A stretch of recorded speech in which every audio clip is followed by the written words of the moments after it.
If you've seen the news lately, you might see a lot of headlines talking about historical dip in HDB resale prices.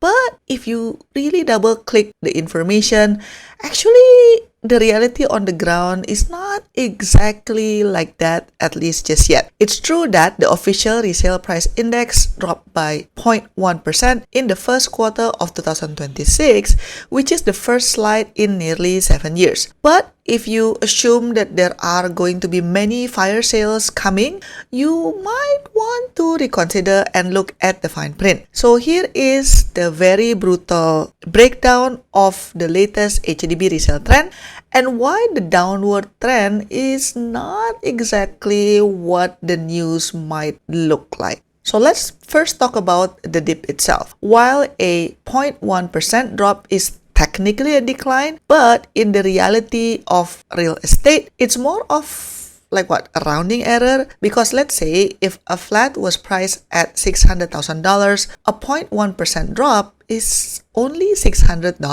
Most analysts see this not as a sign of crash, but more of a plateau. Prices have been climbing for years, and they have finally hit a ceiling where buyers are simply saying, I can't go any higher, at least for now. The market is not necessarily getting cheaper, it's just stopped getting more expensive at a crazy speed. And then we also need to take a deeper look at the bigger flat. So the biggest clue that the market is still very hot while the average price has dipped, the high-end transactions actually increase. So in the first quarter of 2026, we saw 412 transactions that are beyond $1 million. This is actually a significant jump from the previous quarter. Most shockingly, 4-room flats in Queenstown and Toa Payoh have now hit a median price of $1 million. Usually it's the massive executive apartments or a 5-room flat hitting these numbers, but nowadays even standard family-size flats in prime areas are already breaking the bank. And then we can also see that there are basically two different stories in the resale market. Note that the 0.1% overall dip is actually a weighted average. So this kind of make it a bit difficult to identify that the market is actually splitting into two different realities. So you have the premium tier and you have the standard tier. So for the top tier or premium tier, let's say these would be like newer flats which just reached their MOP, units in mature estates such as Ang Mo Kio or Bukit Merah, and flats near MRT stations near CBD area. Indeed, they are still seeing price increases and record-breaking deals. So for example, more than a $1.7 million flat in Dawson. But then there are also the regular or the standard tier. So older flats with shorter leases or those in locations that are far-flung are the ones who are seeing prices soften. These are dragging the average index down even while the popular flats stay expensive. And then there's another thing that we need to consider because upgrading in reality is getting harder and not easier. If you are an HDB owner hoping to upgrade to a condo, unfortunately, the news is not great. While HDB prices dipped by 0.1%, private property prices actually rose by 0.9% in the same period. This means the gap between public and private housing is actually widening. Even if your HDB price stays flat, the condo that you want is moving further out of reach. This divergence keeps HDB resale demand high because many would-be condo buyers are forced to stay in the HDB market looking for luxury resale flats instead. And then you might heard about there will be a lot of new flats reaching MOP. But the MOP wave is actually a double-edged sword. It's true that more than 13,000 flats are reaching their 5-year MOP this year. Some people assume that the flood of supply will help to neutralize the price even further. But then again, many of these MOP flats are in highly desirable areas such as Bidadari at Toa Payoh and also Margaret Drive at Queenstown.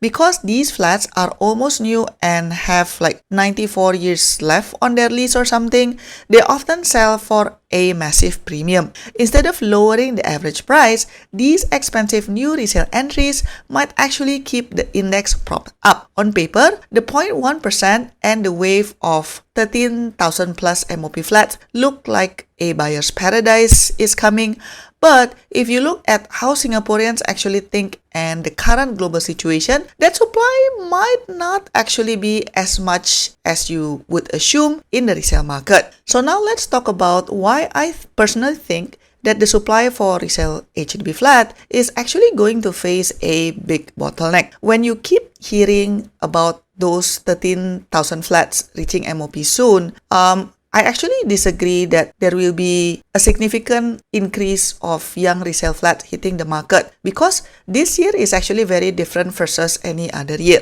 So normally, an MOP owner sells to level up to a condo, but with private home prices rising another 0.9% this quarter and the price gap widening, many are realizing that selling their HDB leaves them in a limbo. They have the cash from their HDB sale, but it might not be enough to cover the massive down payment and the higher ABSD or interest rates of a new condo. If you can't afford the upgrade, then what do? If you buy another resale HDB, this will involve a huge tax and also agent fee costs, etc. So most owners will choose to stay put if it's not a significant trade-off. Just because a flat can be sold technically, but that doesn't mean that the sellers will actually sell them. Although, of course, some of the newly MOP flat owners will sell their flat in the open market, of course, but I think that there will be quite a large portion of those owners who will choose to stay put at the time being, at least to wait for better economic weather. Because don't forget that the world is actually in a very uncertain situation at this point in time.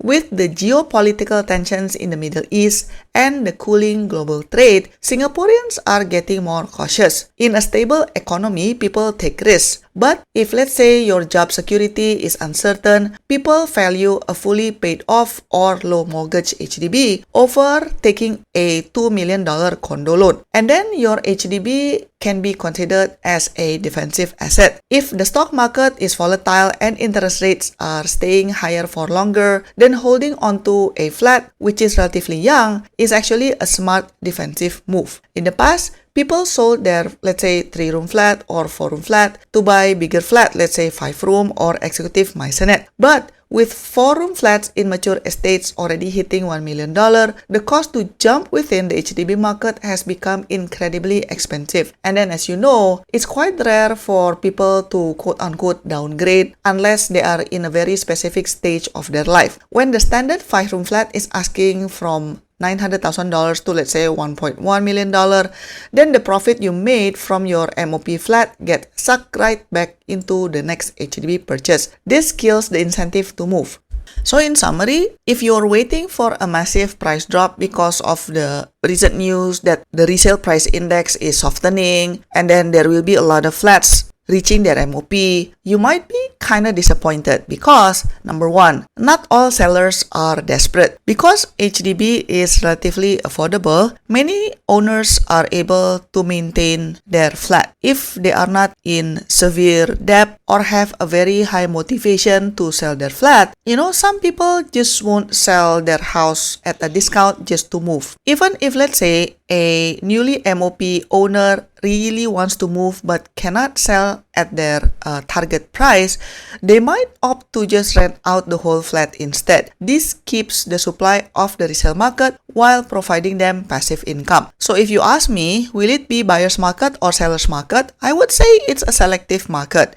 If you are buying an older flat in a non-mature estate, you finally do have some bargaining power. But if you are eyeing for a young flat in a prime location, then be prepared for a fight. That 0.1% drop doesn't necessarily apply to these trophy homes. So don't let the headlines fool you. So the market indeed is stabilizing overall, but for the ideal flats, the prices are still high and you can't expect them to be on fire sale, at least not in a massive way. So stay prudent. Check for recent caveats for the specific block that you're looking at, and do calculate your numbers and financial ability to make sure that you don't overextend yourself. Now, if you are wondering what does it take for the resale HDB prices to actually crash, I will discuss this in a separate video exclusive for members only. Thank you so much for watching, and I'll see you in my next video. Bye bye. To support my work, you can give a one-time tip by pressing the thanks button, pick the amount that you want, and click buy and send. Or you can also press the join button for exclusive contents and monthly membership. Your support means a lot to keep us independent. Thanks for watching, and I'll see you in my next video. Bye bye.